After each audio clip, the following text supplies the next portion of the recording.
역대상 13장입니다.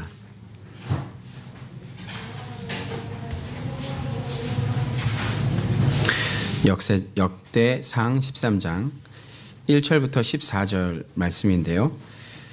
교독하겠습니다. 제가 먼저 읽겠습니다. 다윗이 천부장과 백부장 곧 모든 장수로 더불어 의논하여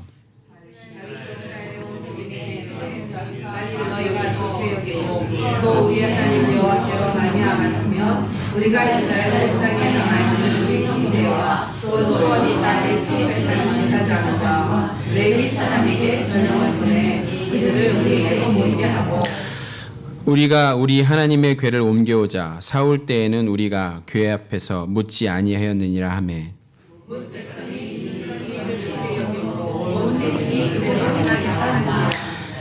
이에 다윗이 애굽의 시올 시내로부터 하맛 어기까지 온 이스라엘을 불러 모으고 기리앗 여아림에서부터 하나님의 궤를 메어오고자 할세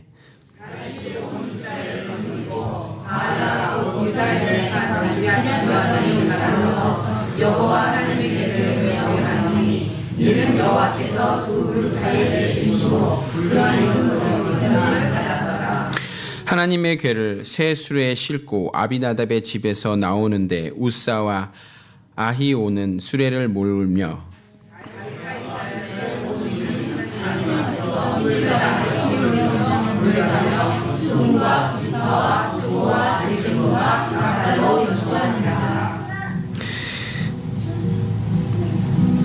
기돈 타작 마당에 이르러 소가 뛰므로 우사가 손을 펴서 궤를 붙들었더니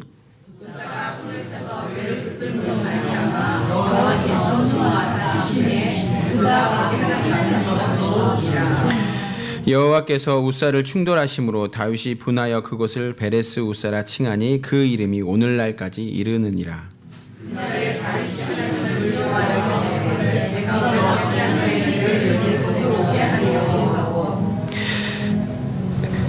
그 궤를 옮겨 다윗성 자기에게 메어 드리지 못하고 치우쳐 가드 사람 오베데돔의 집에 메어 가니라. 같이 읽겠습니다.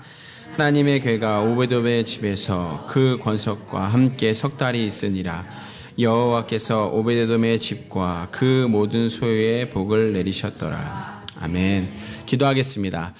하나님 아버지 감사합니다. 오늘 이렇게 귀한 주일 주님 앞에 나와 예배할 수 있는 시간을 허락하심을 감사합니다. 저희가 무엇이 간데 주님 앞에 예배하겠습니까? 주님께서 우리를 사랑하시고 우리를 구원하셔서 주의 백성으로 삼아 주셨기에 우리가 이 예배 안에 참석하고 예배할 수 있음을 고백드립니다.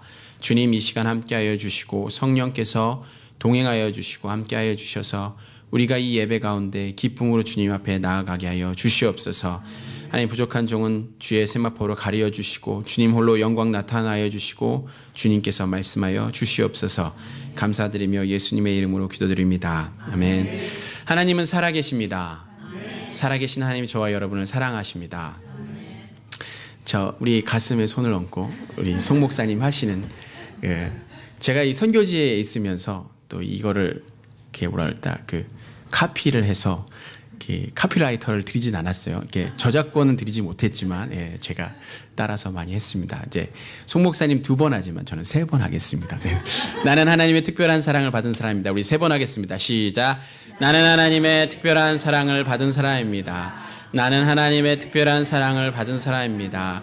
나는 하나님의 특별한 사랑을 받은 사람입니다. 아멘. 하나님을 기쁘시게, 사람들을 행복하게. 이것이 하나님이 주신 그 큰 계명이죠. 하나님 사랑한 것처럼 이웃 내 몸같이 사랑하라는 그 말씀 그대로 우리가 매배 때마다 선포하고 있습니다. 오늘 말씀 들어가면서 한 가지 이렇게 한 새로운 신조어 같은 것들을 여러분에게 좀 말씀을 드리면서 나가고 싶은데요. 혹시 썸이란 얘기 들어보셨습니까? 그리고 혹시 썸남 썸녀 썸 탄다 이런 얘기 들어보셨는지요? 이 말이 한 작년 여름쯤부터 좀 이렇게 한국에 퍼지기 시작했던 것 같아요. 그리고 이 뜻이 뭐냐면 something이라고 하는 영어 단어거든요. 그래서 예를 들어서 어떤 남녀 사이에 뭔가 있는데 확실하지 않은 거예요. 내가 좋아하면서도 사귀는 것 같지 않으면서도 사귀는 것 같을 때 이게 썸 탄다라고 얘기를 하거든요. 근데 이게 또 소유와 정기고라고 하는 이 가수들이 부른 썸이라고 하는 노래에 가사에 이런 얘기가 있어요. 요즘 따라 내 거인 듯 내 거 아닌 내 거 같은 너, 네 거인 듯 네 거 아닌 네 거 같은 나라는 가사가 있습니다. 이게 제가 잘 불러야 하는데 이게 참 어렵더라고요. 요즘 그 리듬이 참 어려워서 제가 불러드리지 못해서 죄송합니다. 이런 것처럼 뭔가 애매한 그런 상황을 얘기할 때 썸이라고 이야기합니다. 또한 혹시 밀당이란 단어를 들어보셨습니까? 밀고 당기는 거. 연인 사이에서 밀고 당기는 거죠. 그 제가 작년에 이제 인도에서 사역할 때 제가 처음 전도사 했을 때 소년부를 했었는데 그때 이제 학생이었던 자매가 저를 도와주기 위해서 1년간 왔었어요. 근데 그 자매랑 이야기하다가 그 자매가 그 교제하는 형제를 어떻게 밀당을 했는지를 들었어요. 근데 형제는 믿음이 없던 형제예요. 그냥 그 자매가 너무 좋아서 교회를 따라다녔어요. 그러면서 교제를 하기 시작했는데 이 자매는 선교에 대한 마음이 있어요. 그래서 선교사가 되고 싶은 마음도 있고 그래서 형제에게 하루는 이렇게 이야기했답니다. 선교사 나가는 것에 대해서 어떻게 생각해? 그랬더니 이 형제는 글쎄 이렇게 얘기를 했대요. 그러자 그 자매가 얘기했죠. 나는 선교사를 나가야 할 마음이 있고 선교사를 하고 싶어. 만약에 그런 마음이 없으면 정리하자. 이렇게 얘기를 했답니다.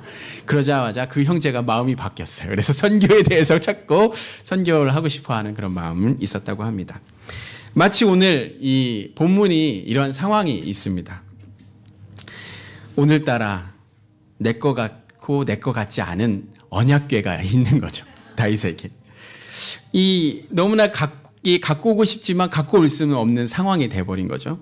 그런데 그것만 아니라 그 뒤에 흐르는 주님, 하나님과 다윗의 밀당이 있는 겁니다. 하나님께서 다윗을 원하시는 대로 쓰기 위해서 밀고 당기는 그러한 장면이 오늘 본문 말씀에 있습니다.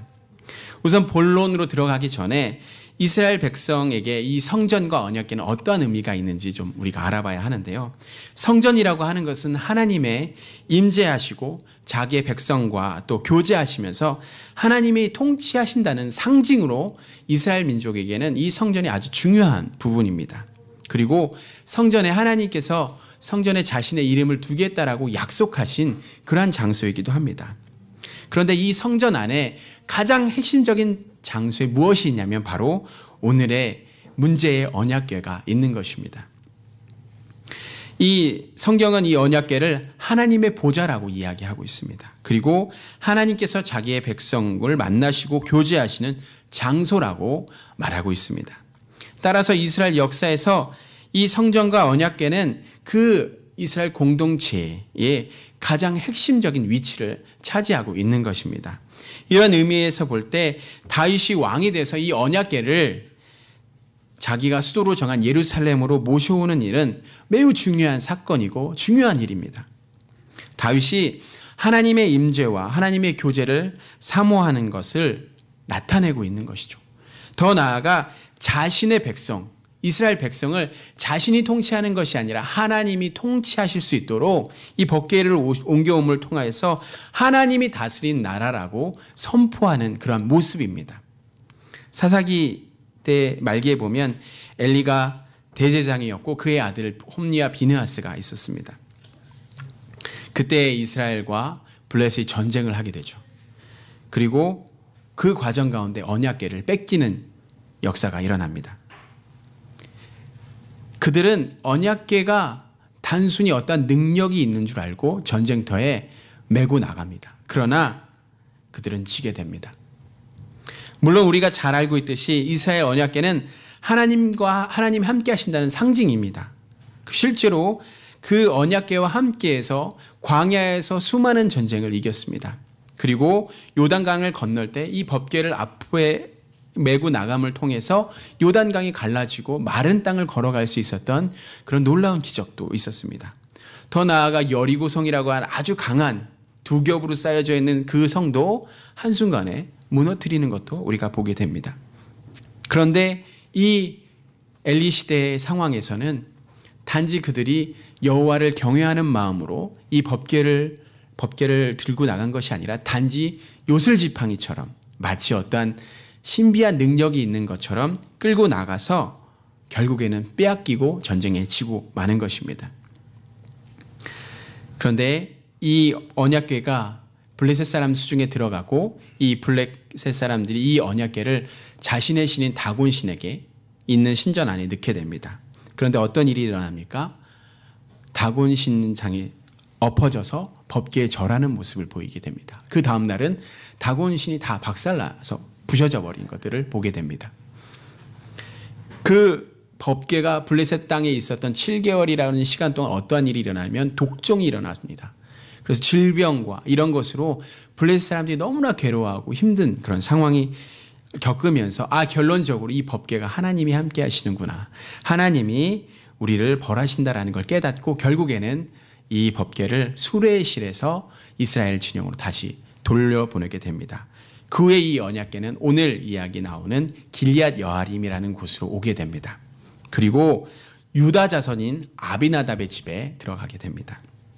그리고 사울과 사무엘이 있었던 그 70년 동안 이스라엘은 언약궤를 찾지 않았다라고 이야기합니다.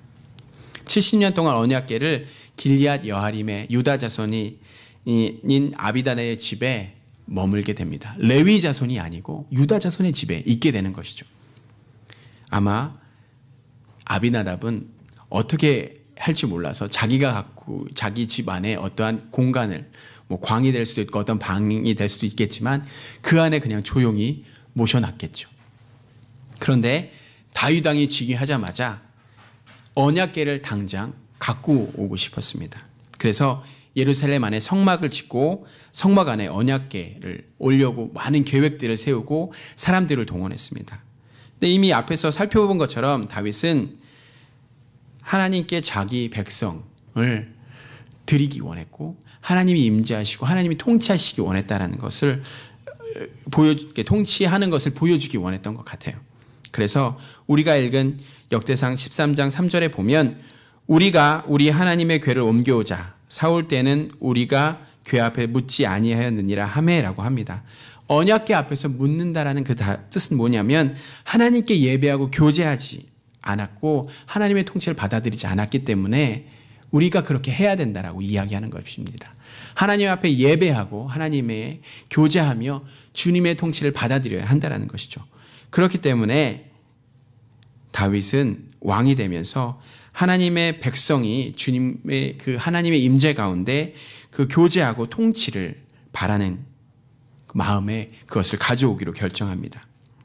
누가 봐도 참 아름답고 누가 봐도 참 잘 훌륭한 사람이라고 생각했을 것입니다. 그리고 하나님 보시기에도 참 다윗이 참 내 마음을 기쁘게 하는구나. 내가 보기에 너무나 참 아름답구나라고 이야기했을 것입니다.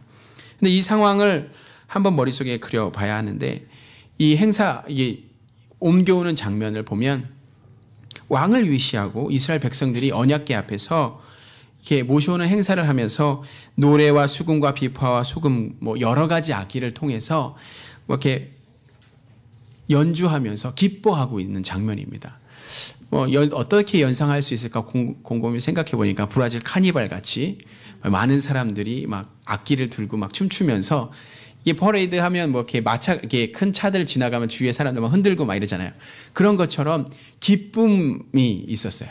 그런데 언약궤를 실은 수레를 끌는 소가 갑자기 이렇게 뛰면서 언약궤가 흔들리기 시작했습니다. 성경은 어떤 이유에서 그런 일이 일어났는지 나오지 않아요. 나곤의 타작마당을 열심히 찾아봤는데 거기가 특별한 지명인지 어떠한 이유가 있는지는 알 수가 없더라고요. 그런데 하나님께서 무엇인가 가르쳐 주시기 원했다라는 것을 깨닫게 됐습니다. 그러니까 법궤가 흔들리니까 상식적으로 어느 누구라도 법궤가 흔들리지 않기 위해 손을 댔겠죠. 그런데 어떠한 일이 일어나냐면 역대상 13장 10절에 보면 우사가 손을 펴서 궤를 붙듦으로 말미암아 여호와께서 진노하사 치심에 그가 거기서 하나님 앞에서 죽으니라 라고 이야기합니다. 어떻게 보면 이게 행복해야 되고 즐거워야 되는데 갑자기 반전이 일어나면서 비극으로 변했습니다. 그래서 그곳의 이름을 베레스 우사라고 하는 이름이 지어질 정도로 정말 이게 상황이 바뀌게 됐습니다. 이 베레스 우사라고 하는 뜻은 여호와께서 우사의 몸을 찢으셨다라는 뜻입니다. 11절에 보면 여호와께서 우사의 몸을 찢으셨으므로 다윗이 노하여 그곳을 베레스 우사라 부르니 그 이름이 오늘까지 이르니라 라고 말합니다. 이 오늘까지는 역대상을 기록했던 시기까지 기록되었다고 이야기하지만 현대 우리가 성경을 읽는 우리에게까지도 베레스 우사가 얼마나 중요한 사건이고 이게 얼마나 슬픈 사건인지에 대해서 이야기하고 있습니다. 그런데 이 법궤를 옮겨놓은 과정을 보면 흥미로운 한 가지 사실은 언약궤를 잠시 두었던 오베데돔의 집, 그러니까 그 사건이 일어나고 그 사건이 일어났을 때 이 언약궤를 메고 갔던 사람이 오베데돔이라는 사람입니다. 그 사람이 그거를 모셔갔는데 그 집이 축복을 받게 되는 그런 사건이 일어납니다. 하나님께서 우사를 죽이심으로 큰 두려움에 쌓이게 됐는데 그래서 가드 사람인 오베데돔의 집이 언약궤를 두었고 우리가 알고 있듯이 이 가드라고 하는 지명은 블레셋 지명입니다. 다윗 왕이 사울을 피해서 도망가서 가드 왕에게 가죠. 그리고 가드 왕의 신하가 이 다윗을 의심하자 다윗이 어떻게 합니까? 정신병자처럼 침 흘리면서 도망갔던 것이고 나중에 사울과의 전면전 가운데 가드 왕의 신하로 다윗이 일하게 됩니다. 그래서 이제 고민이 됐어요. 가드 사람. 그럼 오베데돔이 블레셋 사람인데 이방인인데 왜 이방인은 죽지 않았을까? 이스라엘 사람인 우사는 만져서 죽었는데 오베데돔은 왜 죽지 않았을까라는 고민이 됐습니다. 그래서 좀 연구를 해봤는데 WBC 주석에선 이렇게 얘기하더라고요. 가드 사람으로 묘사된 건 사실이다. 그리고 그는 게르, 즉 보호받는 외국인이었을 가능성도 있다. 그러나 가드라고 불리는 지명은 하나가 아니었기 때문에 오베데돔이 블레셋 사람이라는 주장은 반드시 따를 필요가 없다. 오베데돔은 레위인 성읍인 가드림몬 사람이고 역대상 15장 18절과 24절, 25절에 따르면 오베데돔은 레위인이다 라고 하는 부분이 나옵니다. 나중에 또 보면 성막문지기에 그 오베데돔의 이름이 들어갑니다. 그래서 알 수 있듯이 그는 레위인이었습니다. 그리고 법궤를 옮길 수 있는 충분한 자격이 있는 사람이었어요. 우리가 알듯이 레위인은 하나님이 만드신 거예요. 그래서 다윗이 아무리 왕이 됐다고 해서 외국인을 너 레위인 해라고 너 성전에서 일해라고 할 수 있는 게 아닙니다. 그래서 하나님이 이 오베데돔을 그 지역에 숨겨두셔서 오베데돔을 통해서 다윗에게 무엇인가 이야기하고자 했던 것입니다. 그런데 이 오베데돔의 집에 그 소유가 큰 복을 받는 현상이 생기게 되는 것이죠. 그래서 13절 14절에 보면 다윗이 궤를 옮겨 자기가 있는 다윗성에 메어 이르지 못하고 그 대신 가드 사람 오베데돔의 집에 메어 가니라. 하나님의 궤가 오베데돔의 집에서 그의 가족과 함께 석 달이 있으니라. 여호와께서 오베데돔의 집과 그 모든 소유에 복을 내리셨다라고 하는 것을 보면서 다윗 또한 이게 뭔가 있다라는 생각을 하게 됩니다. 왜 그러냐면 하나님의 법궤를 섬기는 것은 레위인만 할 수 있는 것입니다. 오베데돔이 레위인으로서 법궤를 합당하게 섬긴 것이죠. 어떻게 보면 오베데돔이 법궤를 오랫동안 보지 못했을 수도 있어요. 자기의 조상들이 이야기했던 법궤는 어떻게 하고 법궤를 어떻게 하며 성막은 어떻게 하고 이런 것들을 배웠겠죠. 어떻게 보면 마음속에 오매불망 법궤를 한 번이라도 봤으면 어떻게 하면 만져봤으면 이런 생각을 했을 겁니다. 그런데 그 일이 자기 집 앞에서 일어난 거죠. 그래서 그걸 모셔오게 된 겁니다. 반대로 생각해 보면 유다의 그 아비나답은 어떻습니까? 할 줄 모르잖아요. 그냥 방에 방치해뒀을 것입니다. 근데 하나님이 기쁘셨을 거예요. 그렇기 때문에 오베데돔의 집에 축복을 냅니다. 그래서 이런 상황을 보면서 이 언약궤와 관련하고 이 옮겨오는 일과 관련해서 두 가지 사건을 우리가 봐야 하는데 첫 번째로는 이 한 가지 사건으로 말미암아 다윗은 크게 낙심했다라는 것입니다. 화가 났다고 이야기합니다. 하나님이 임재하시고 교제하시며 통치하신다는 상징 이 법궤가 이 옮겨오는 가운데 이런 일이 생기면서 하나님이 나를 원하시지 않나? 나에게 이런 일을 하도록 원치 않으시는가라는 생각을 했을 것입니다.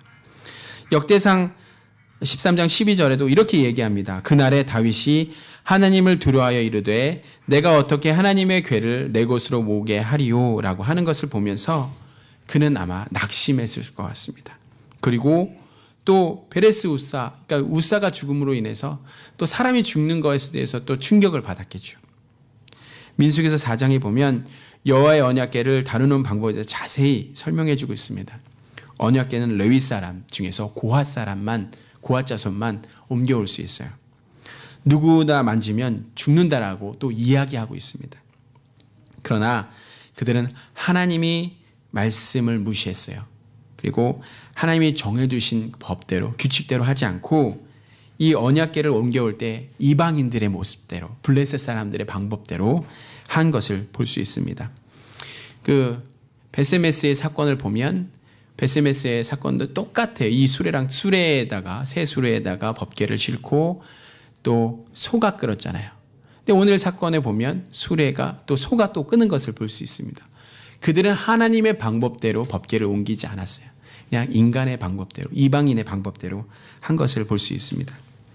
그러면서 하나님께서 언약궤와 성막의 기물에 대한 자세한 규칙을 주신 이유가 뭐냐면 하나님이 원하시는 대로 예배를 받기 원하신다는 것입니다.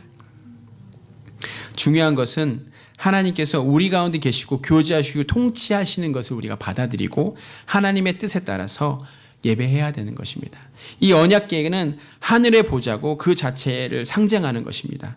그렇기 때문에 하나님께 나아가기 위해서는 하나님의 방법대로, 하나님이 원하시는 대로 가야 하는 것이죠. 인간의 방법대로 한다면 하나님께서 그것을 받으시지 않는다라는 것입니다. 원하지 않는다는 것이죠. 하나님이 특별한 규칙을 주신 이유가 죄 지은 인간이 하나님께 나아갈 수 없고 하나님이 정해주신 방법대로 나아가야 한다는 것입니다. 이것이 나중에 훗날에 예수님으로만 구원받을 수 있다는 것을 우리에게 보여주고 있는 사건입니다. 하나님께서는 다윗이 언약궤를 운반하여 예루살렘 성막에 가지고자 하시는 그 마음을 아셨습니다. 그렇지만 그 일을 책망하고자 하시는 것이 아니라 그 안에 예배하는 예배의 자세를 대해서 얘기하고 싶었고 그것을 통해서 바른 예배가 어떠한 것인지 가르쳐 주시기 원했던 것입니다. 하나님께 나아가는 자는 인간이 고안해낸 인간의 생각대로 인간이 만들어낸 규칙대로 하는 것이 아닙니다. 하나님의 규칙을 무시하고 내 뜻대로 내 방법대로 예배를 한다는 것은 하나님이 원치 않는다라는 것을 보여주는 그런 메시지를 보여주는 본문입니다. 그래서 이러한 사건을 통해서 하나님께서는 참 예배를, 하나님 원하시는 예배를 드리는 그런 예배를 받기 원하신다는 것이죠. 다윗은 베레스 우사의 사건을 체험한 후 많은 고민을 했습니다. 그래서 하나님 무엇을 원하시는지 기도하고 성경을 읽고 또 제사장들과 이야기하면서 결국에는 하나님 말씀을 통해서 문제와 원인의 해답을 찾게 됩니다. 그래서 역대상 15장 1절부터 4절과 25절과 28절을 보면 알 수 있는데 제가 읽겠습니다. 15장 1절부터 4절을 먼저 읽겠습니다. 다윗이 다윗성에서 자기를 위하여 궁전을 세우고 또 하나님의 궤에 둘 곳을 마련하고 그것을 위하여 장막을 치고 다윗이 이르되 레위 사람 외에는 하나님의 궤를 맬 수 없나니 이는 하나님께서 그들을 택하사 하나님의 궤를 메고 영원히 그를 섬기게 하셨음이니라 하고 다윗이 이스라엘 온 무리를 예루살렘에 모으고 여호와 궤를 그 마련한 곳으로 메어 올리오자 하여 다윗이 아론 자손과 레위 사람을 모으니 그다음에 25절부터 28절을 보겠습니다. 이에 다윗과 이스라엘 장로들과 천부장들이 가서 여호와의 언약궤를 즐거이 메고 오베드돔의 집에 올라왔는데 하나님이 그 여호와의 언약궤를 맨 레위 사람을 도우셨으므로 무리가 수송아지 7마리와 수양 7마리로 제사를 드렸더라. 다윗과 및 궤를 맨 레위 사람과 노래하는 자와 그 우두머리 그나냐와 그 모든 노래하는 자와 다 세마포 겉옷을 입었으며 다윗은 또 에봇을 입었고 이스라엘 무리는 크게 부르며 뿔나팔과 나팔을 불며 재금을 치고 비파와 수금을 힘있게 타며 여호와의 언약궤를 메고 올랐더라. 사랑하는 여러분, 이 본문에서 볼 수 있듯이 아무리 행렬을 하고 나팔을 불고 꽹가리 치고 손을 들고 기도할지라도 26절에 하나님이 여호와의 언약궤를 매는 레위 사람을 도우셨으므로 하는 것처럼 하나님이 도우시지 않는다면, 하나님의 그 자리에 임재하시지 않는다면 그 누구도 하나님을 만나고 교제할 수 없다라는 것입니다. 그 누구도 마치 베레스 우사의 그런 저주처럼 아무런 하나님의 역사하심을 느낄 수 없다라는 것이죠. 요즘 교회마다 많은 운동들이 있습니다. 성령운동, 기도운동, 양날개 운동, 방언운동, 찬양운동, 윤리운동, 사회운동, 여러 가지 선교운동까지 합니다. 그런데 그런 것을 하면서 또 집회 안에서 막 뒹굴고 기도하고 열심히 하는 모습들이 있어요. 그렇지만 하나님에 대한 말씀에 순종이 없고 또 죄를 이기는 복음의 능력이 나타나지 않는 것을 볼 수 있습니다. 그것은 교회마다 하나님을 만나지 못하는 단순한 종교 행사를 하고 있다는 것입니다.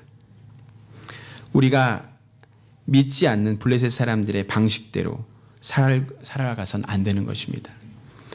이방인들의 사고와 생활 방식, 가치관을 따라서 하나님이 기뻐하지 않는 그런 방식대로 예배한다는 것은 큰 죄이고 하나님을 만나볼 수 없는 것입니다.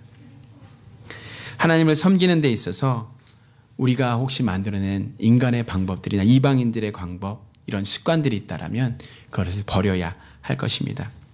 다윗은 언약궤가 예루살렘 성에 올라오는 것을 보면서 기뻐서 춤을 추었습니다. 이 상황을 사무엘하 6장 16절부터 23절을 상세히 묘사하고 있는데요. 거기를 제가 읽겠습니다.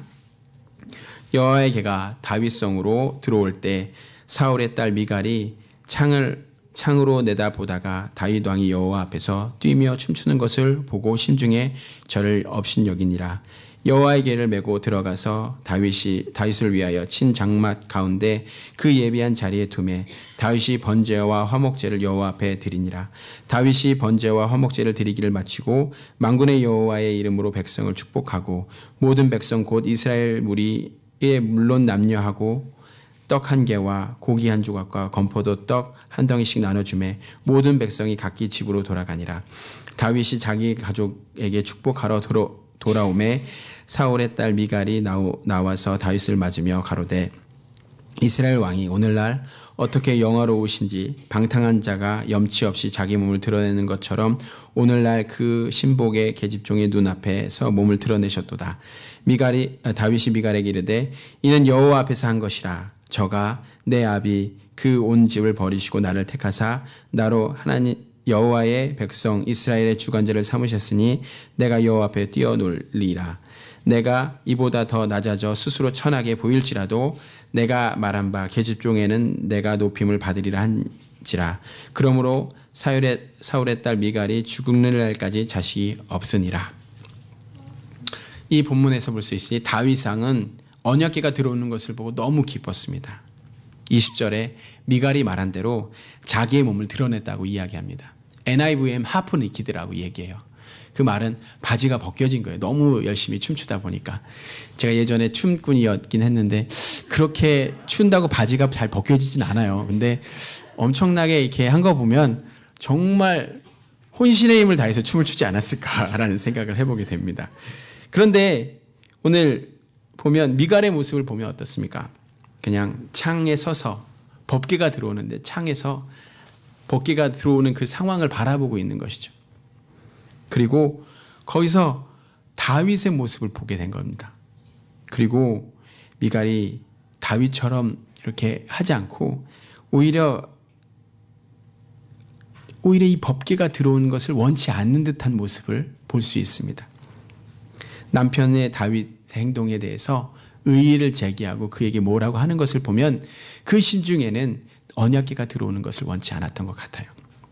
그렇기 때문에 자기의 창가에 서서 그 들어오는 것을 바라본 것입니다. 그리고 남편을 판단한 것이죠.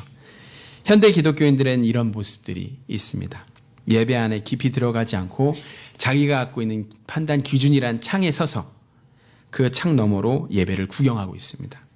그러면서 창 넘어서 깊이 예배 안에 들어가지 못하고 그냥 참석하고 있지만 또 예배 가운데 있지만 깊이 들어가지 않고 창문에 앉아서 바라보고 있는 것이죠. 왜 그럴까? 미갈은 공주였고 또 왕비였기 때문에 권위의식이라는 것을 갖고 있습니다. 그래서 만왕의 왕 중의 왕의 상징인 법궤가 들어오고 있는데 예배하지 않고 있는 것입니다. 그리고 그녀는 주님을 경외하는 것이 아니라 사람들의 눈을 의식하고 있는 것이죠. 나중에 보면 다윗에게 뭐라고 할 때 이야기하는 걸 보면 남의 눈을 왜 보지 않냐, 왕의 체면 없이 이런 얘기들을 하는 거 보면 미갈은 체면까지 있는 거예요. 남의 눈을 의식하는 것입니다. 왕인 다윗이 채신머리 없이 바지가 벗겨지는 줄 모르고 찬양하는 그런 모습, 예배하는 모습을 업신여기면서 속으로 이런 생각을 했을지도 모르겠습니다. 양치기, 한갓 기껏 양치기를 내가 왕으로 만들어놨더니 이게 하는 짓이 품위는 없고 어디 양치기 같은 짓만 하고 있다라는 생각을 했을지도 모르겠습니다. 그리고 그러해서 이제 잔소리를 하는 거죠. 하지만 다윗은 21절에 분명히 이야기합니다. 다윗이 미갈에게 이르되 이는 여호와 앞에서 한 것이라. 저가 내 아비와 그 온 집을 버리시고 나를 택하사 나로 여호와의 백성 이스라엘의 주관제로 삼으셨으니 내가 여호와 앞에 뛰어놀리라 라고 이야기합니다. 이런 차이, 너의 아버지 사울은 하나님이 버렸지만 나를 버리고 나를 선택한 것이 내가 하나님 앞에 바르게 예배하고 하나님을 기뻐하기 때문이라고 미갈에게 이야기하고 있는 것이죠. 우리는 주님 앞에서 뛰어놀지 못하는 군더더기가 있지 않습니까? 주님 앞에 예배하는데 우리가 갖고 있는 다른 군더더기를 갖고 있지 않습니까? 체면, 지위, 나이. 하지만 다윗처럼 그 군더더기를 버린다면 주님 앞에 뛰어놀 수 있습니다. 주님 앞에 기쁨으로 예배할 수 있는 것이죠. 제가 이제 작년 말에 안식년을 준비하면서 저희 살림을 정리하게 됐습니다. 근데 정리하다 보니까 맨 처음에 인도에 갔을 때보다 짐이 엄청나게 들어있는 거예요. 갈 때는 캐리어 몇 개만 들고 갔는데 엄청난 거예요. 그걸 정리하다 보니까 정리하는데 한 2-3달 걸리는 것 같아요. 이것저것 누구 주고 이렇게 하는 거 하면서 결론적으로 나중에 보니까 들어갈 때보다 더 작은 짐이 남았어요. 주님이 말씀하신 데 새로운 도전을 하기 위해 주님이 원하시는 그 뜻을 따르기 위해서 군더더기를 제거하니까 너무나 가볍더라고요. 그리고 새로운 길을 열어주셔서 이제 그 주님의 뜻에 따라서 뛰어놀려고 하는데 순간 파송교회가 저를 더 이상 후원하지 않겠다고 막 얘기를 하는 거예요. 그럼에도 불구하고 제가 결정했어요. 주님께서 하라고 하셨기 때문에 결정하니까 더 자유로워요. 물론 어렵죠. 생활비라든지 학비가 어렵습니다. 그렇지만 그럼에도 불구하고 두렵지 않게 주님을 경외하는 마음으로 제 삶 자체가 주님께 예배를 드리는 삶을 다시 찾게 됐습니다. 그런 것처럼 여러분 혹시 여러분에게 미갈처럼 지위나 체면 이런 군더더기로 인해서 주님 앞에 예배하지 못하고 있는 분이 계시지 않습니까?